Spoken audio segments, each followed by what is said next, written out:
Xin chào quý vị đang xem kênh của Gỗ Giang. Hôm nay, chúng ta cùng hiểu quá trình lắp dựng, mua nhà gỗ 5 gian và tên gọi của các cấu kiện gỗ các bạn nhé. Xem tới cuối video, chúng tôi tin rằng các bạn sẽ có thêm những kiến thức thú vị và yêu thêm văn hóa cổ truyền.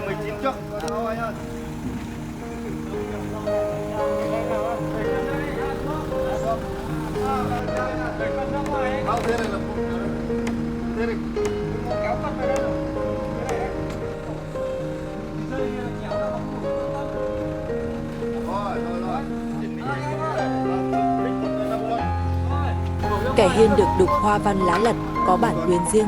Kẻ liên kết giữa cột con và cột hiên.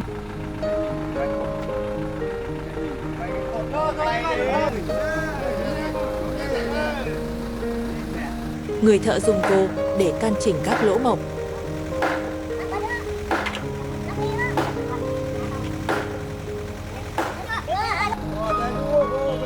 Xà hiên liên kết giữa hai cột hiên.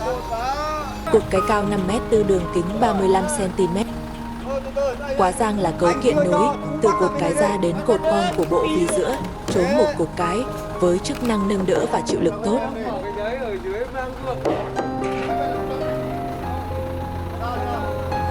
Xà cái nối giữa hai cột cái. Quá giang liên kết giữa cột con và cột cái.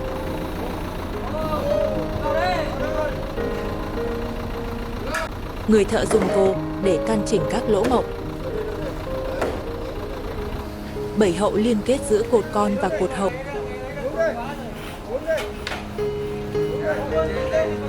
Xà nách hậu liên kết cột con và cột cái. Người thợ dùng cô để căn chỉnh các lỗ mộc.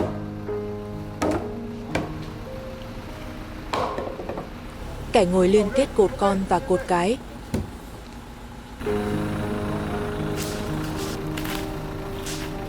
Bảy hậu và xà nách hậu liên kết giữa cột con và cột cái.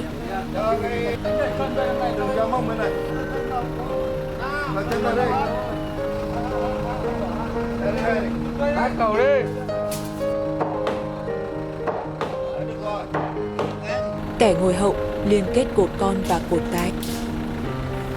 Quá giang là cấu kiện nối từ cột cái ra đến cột con của bộ vì giữa với chức năng nâng đỡ và chịu lực. Cột trốn kết giữa ngồi kẻ chim.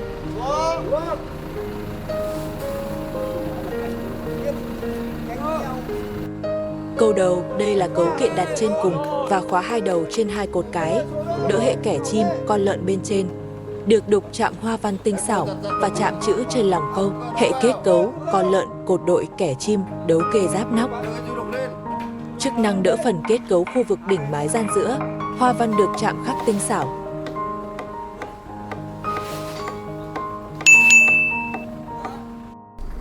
Bánh rong nằm kê trên hệ kẻ và bẩy, nhằm giữ cố định hoành bởi ngàm và gian hoành đều theo khoảng cách chung. Góc nhìn tổng quan hai vì giữa từ trên cao.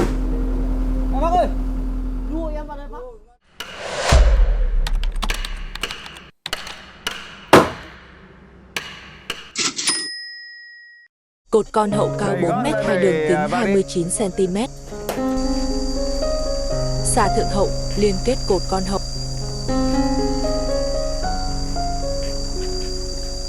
Xà nách hậu nhé, tên gọi khách là giáp lương, liên kết giữa cột con và cột hậu.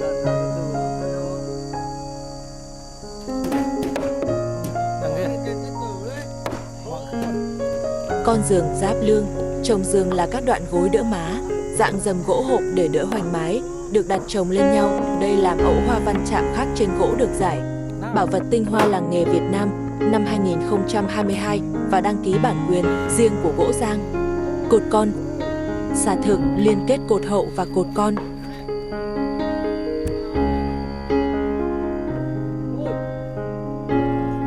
Từ từ nhá. Xuống đây. Giáp lương. Ôi, từ từ.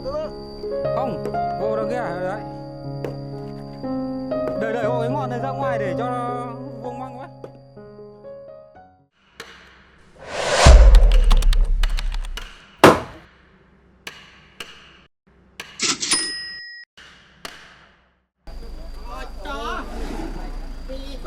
Hệ xà cái liên kết giữa hai cột cái theo phương dọc của ngôi nhà. Nào, ngả ngả ra nhá.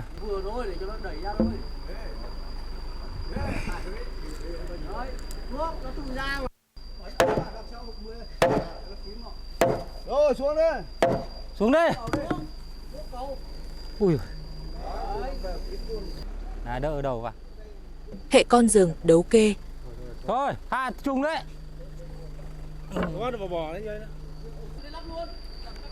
Ngả đây. Thôi, cổ rơi, cây cái gì vào đấy em ơi. Thôi.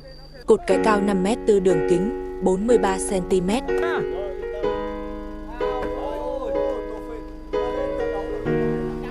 Xà lòng liên kết giữa hai cột cái và vách thuận. Ôi. Khoan. Vào đây anh ơi, đẩy cái ngọn cái.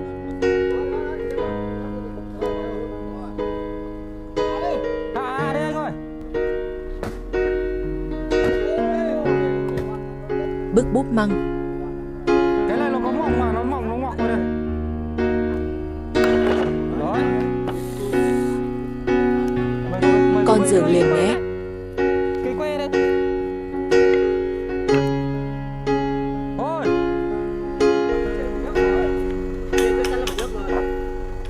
Hệ xà liên kết giữa hai cột con. Cột hiên cao 3m2, đường kính 27 cm.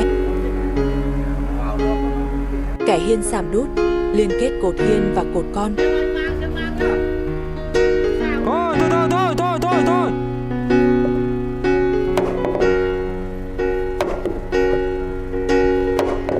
Hệ xà liên kết giữa hai Đấy, cột vứt hiên. luôn đi. Kéo tí nữa. Xà nách liên kết cột con và cột cái. Thôi, đẩy à đây. Thả đi anh ơi, thả cần đi. Thôi.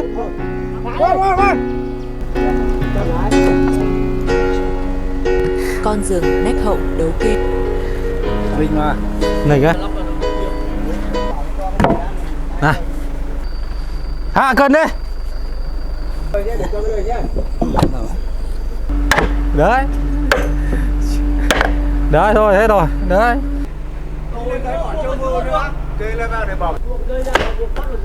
Hệ vì chóp, câu bát con giường, con nạ, lá câu. Hệ vì chóp gian giữa, con lạ được đặt trên vì đốc, trên con lạ là dép nóc. Giữa một là con giường và lá bát, và cuối cùng là câu bát. Thôi.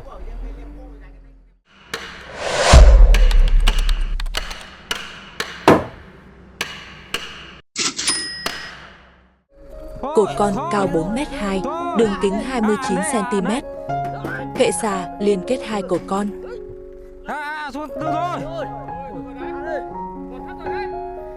Cột hiên cao 3m2, đường kính 27 cm.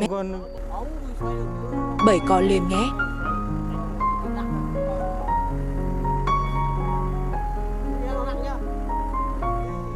Xà nách. Thôi, từ từ. Xuống đi.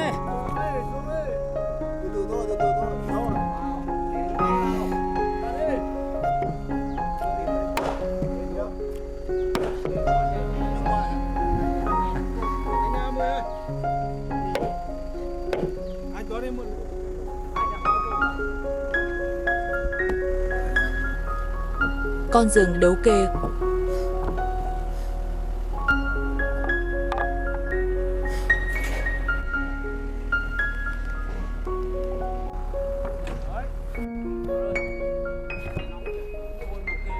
Nóng chứ. Quá giang. Vào đây. Ôi. Vị trí này quá giang trốn vượt qua hai cột cái.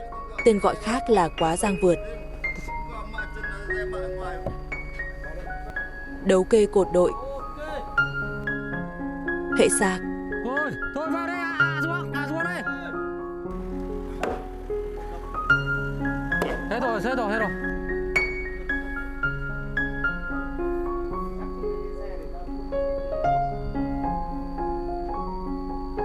Ngoài đốc.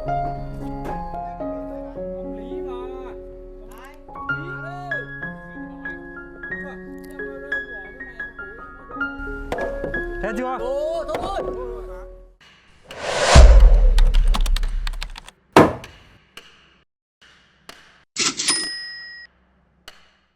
Cột con cao 4,2 m, đường kính 29 cm.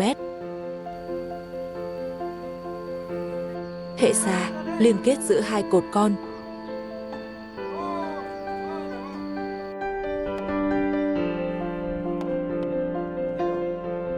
Cột nửa hậu áp tường. Giáp lương liên kết giữa cột con và cột nửa hậu.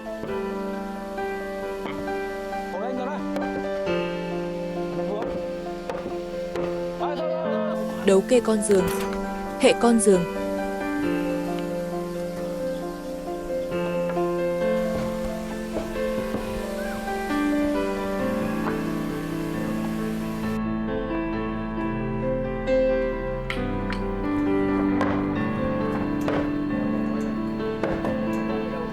Bắt đường nhá.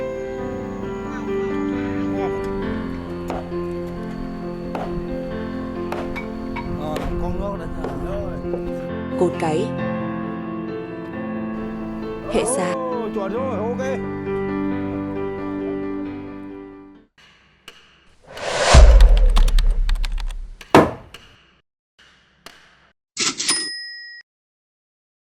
Cột cái cao 5,4 m. Xà cái gian bên liên kết giữa hai cột cái. Ôi, như cậu cũng mơ rồi. Xà nách liên kết cột con và cột cái. Qua rồi thôi. Ok thôi, Hoan.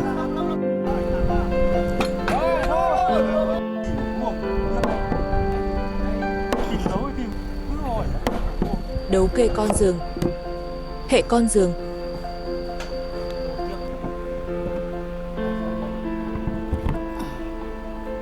Đấy. Cột cái. Anh chết. Hệ xà lòng liên kết giữa hai cột cái. Đấy. Đấy. Cột con. Hệ xà con liên kết hai cột con. Xuống xuống.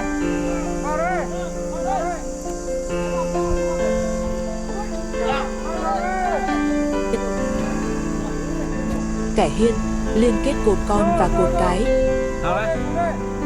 Xuống. Đấu kê con giường. Hệ con giường.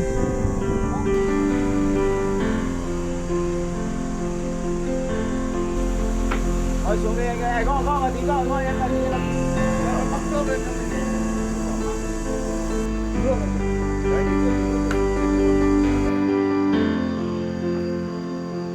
Hệ vì chóp câu bát con giường con nạm lá cật câu.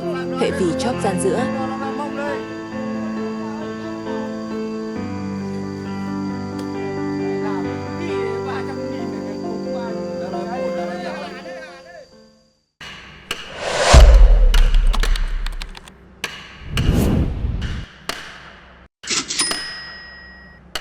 Cao lên rồi sang bên này đây.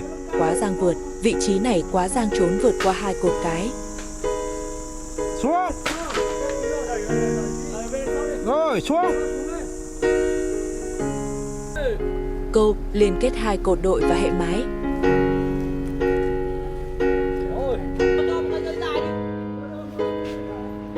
Kèo đầu đốc đỡ hoành mái trên đầu đốc nhà. Rồi, bây giờ hết rồi đi.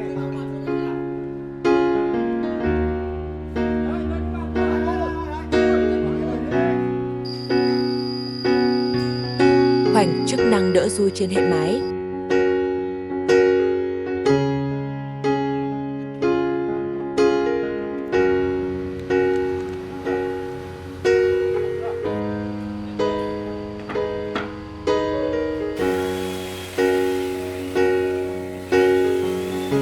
Dui đỡ phần ngói, do đó khoảng cách giữa các thanh dui là vô cùng quan trọng, giúp cho việc lợp ngói được chính xác và tránh bị xô.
nhá.